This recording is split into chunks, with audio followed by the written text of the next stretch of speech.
Dobar dan želim, spoštovani direktor Znanstveno-tehnološkega središča Novo mesto, profesor dr. Janez Povh, spoštovani župan, državni sekretar, kolegi in kolegice, dame in gospodje.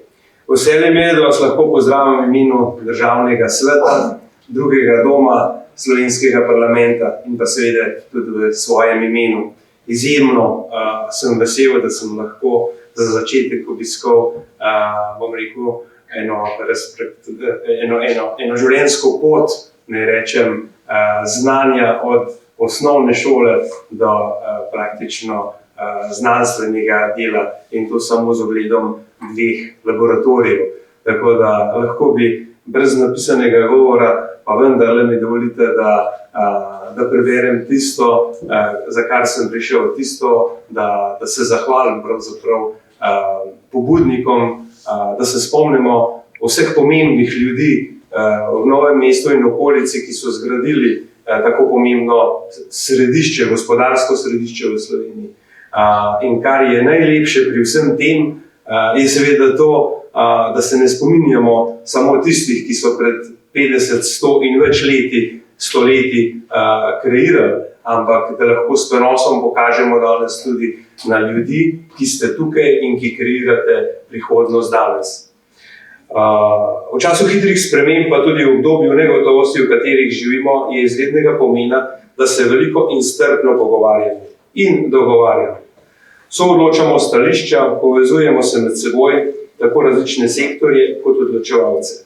Izboljšave in spremembe, če naj bodo učinkovite, so vedno bolj kompleksen proces, pri katerem je vključenost vseh družbenih podsistemov nuja.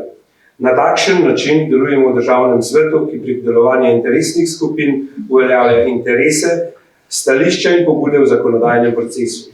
Na tak način deluje tudi Znanstveno in tehnološko središče Novo mesto, ki je eden najmlajših slovenskih javnih raziskovalnih zavodov, ki povezuje nosilce razvoja v regiji, za kar vam iskreno čestitam. Zakaj menim, da je vaše delo tako pomembno? Napori usmerjeni k ustvarjanju pogojev za mala in srednja inovativna podjetja in ozaveščanju pomena, da ta podjetja nastajajo in uspešno delujejo v domači regiji, prispevajo k ekonomski blaginji regije, pa tudi k tako zelo potrebni decentralizaciji, za katero si s projektom Pokrajin prizadeva tudi Državni svet. Prizadevanja za medsektorsko sodelovanje in povezovanje med raziskovalci, podjetniki in izobraževalnim sistemom prispevajo k konkurenčnosti in dodanji vrednosti, hkrati pa zagotavljajo, da bodo gospodarstvu na voljo ustrezni kadri, mladim pa perspektivna delovna mesta, s čimer bomo preprečevali odliv mladih talentov v tujino in hkrati privabljali tudi tuje v naše kraje. Hitre spremembe, vedno nove tehnologije, razvoj umetne inteligence in s tem povezan strah družbe pred novim nerazumevanjem, pojavom novih delovnih mest in novih oblik komunikacij zahtevajo dinamično, hitre in zanesljive povezave. Ne samo gigabajtov, temveč tudi povezave med sektorji, strokovnjaki z različnih področij. Tudi uspeh črpanja evropskih sredstev temelji na usklajenosti želja, ciljev, priložnosti, politik, predvsem pa znanja. Brez dobro načrtovanega in zadostnega vlaganja v znanost, brez odločitev, ki temeljijo na realnih podatkih, si učinkovite podpore zeleni in digitalni transformaciji tako slovenskega gospodarstva kot javnega sektorja ne moremo predstavljati. Prenos znanja in izkušenj mora potekati v vse smeri. Pri tem pa je tudi potrebno zadostno mero pozornosti in sredstev nameniti tudi raziskavam in implementacijam odličnosti in kakovosti. Že od nekdaj velja, da so tehnično vešči in izobraženi posamezniki stebri razvoja gospodarstva.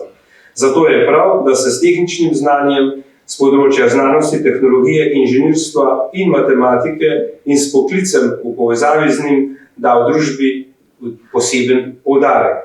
Kljub temu, da dolgo ni bilo tako, danes lahko z veseljem ugotavljamo, da izobraževalni sistem vendar prilagaja potrebam gospodarstva. S ponovnim uvajanjem dualnega sistema, vajeništva, predlogom za dualni sistem na visokih šolah, različnim oblikam praktičnega in strokovnega usposabljanja v samem procesu izobraževanja, s povezovanjem s podjetjem v lokalnem okolju. S tem pa tudi pri mladih narašča zanimanje za to vrsto poklicev. Hiter tehnološki razvoj spodbuja k vseživljenjskemu učenju, permanentnemu izobraževanju in tudi ta izziv v vašem središču redno naslavljate.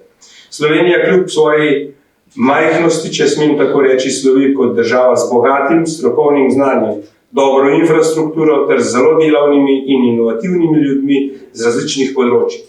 Povezovanje posameznikov, izmenjava dobrih praks in izkušenj, ne nazadnje tudi spodbuda, ki jo lahko posameznik najde v takšnih sredinah, je ključ do napredka, do napredne pa tudi zadovoljne družbe. Zahvaljujem se vam za priložnost in vam želim še naprej uspešno delo, ki prispeva k naprednejšemu, bolj konkurenčnejšemu in odpornemu gospodarstvu ter blaginji celotnega naroda. Hvala lepa.